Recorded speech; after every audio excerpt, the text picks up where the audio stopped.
Welcome to Guzzi's world, everyone. Today we're going to be talking about the top 5 rules for toilet etiquette. Public toilets, that is. Okay? So we're just going to count down and just, you know what I mean? If we follow these rules, everything will be cool. So number 5, pee on the toilet seat.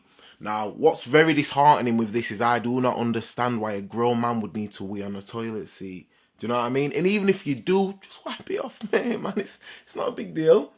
You know, it's no danger. Just wipe it off. Do you know what I mean? Then the world's a happy place for all of us. Number 4. Now this one, I don't understand this one. So I've been in a cubicle before. And so, you know, you see it all, don't you? See a bit of graffiti, so-and-so was here, all that kind of stuff. The worst thing for me is bogies. Like, why would there be a bogey on the wall in a bathroom? Do you know what I mean? When there's tissue paper as well. I'm not saying I've never picked my nose on my own. You know, I'm sure we've all done stuff like that, but just put it in some tissue, man. You don't need to wipe it on a wall. I'd like to know what you get out of wiping a bogey on a wall. It's just disgusting. You know what I mean? There's nothing to gain from this, so just stop doing it. Number 3, urinals. Now the thing with this one is, if the toilet is full and you have to stand next to someone else, no problem. No danger, that's fine. But what I don't understand is when there's a lot of space and you want to be hitch up next to someone, shoulders all rubbing and that, and it's just off-putting, man. Do you know what I mean? It's just too close for comfort for my liking, you know? Especially if it's separate urinals. If there's enough room to leave a gap, just leave a gap. You know, just leave a gap so everyone can breathe and you can do your thing, I can do my thing, and everyone's Gucci. It's all good. Do you know what I mean? That's fine. Number 2. What's number 2 now? I've totally forgot what number 2 is. That's mad.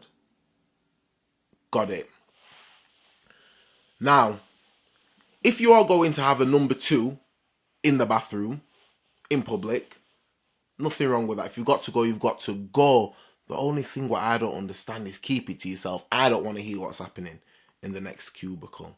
Do you know what I mean? I'm talking big grown men dep on wailing, grunting, moaning, groaning. It's like, what are you doing in there? Do you know what I mean? I'm not saying having a pool sometimes isn't uncomfortable. It might be. Do you know what I mean? It might be, but hold it down, man. Just breathe. Inhale, exhale, you know, that kind of stuff. You don't need to be there on some big like, scream. Listen, I'm not exaggerating. I've heard people scream, fully screaming from the next cubicle, and it's just mad. I just don't understand it. Number 1, now this is the worst one. It's the simplest one, but that's what makes it the worst for me. Wash your flipping hands, man. There's nothing more disheartening than seeing a grown man walk out of a cubicle, give you the nod like, all right, mate, and just bypass the sinks. Just walk out the door. And then be touching the door handles. Because this is where the problem comes into it. Because if I'm there just washing my hands, then I've got to leave.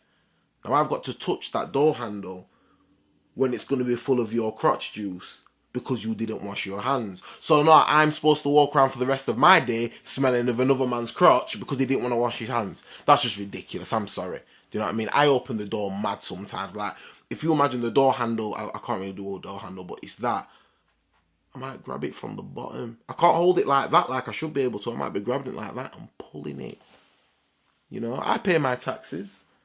Public toilets are mine as well. Why should I have to hold the door handle from the bottom? I shouldn't. I've even gone as far as had tissue and wrapped the tissue around the handle, but I shouldn't have to be doing that.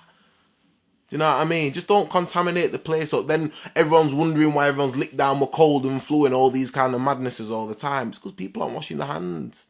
You know, it's a mad thing. But yeah, so that's the top 5 toilet etiquette rules. You're watching Guzzi's World. Like, subscribe, share, all that kind of stuff. You know, if we all follow these rules, the toilet will be a nicer place. I'm out, guys.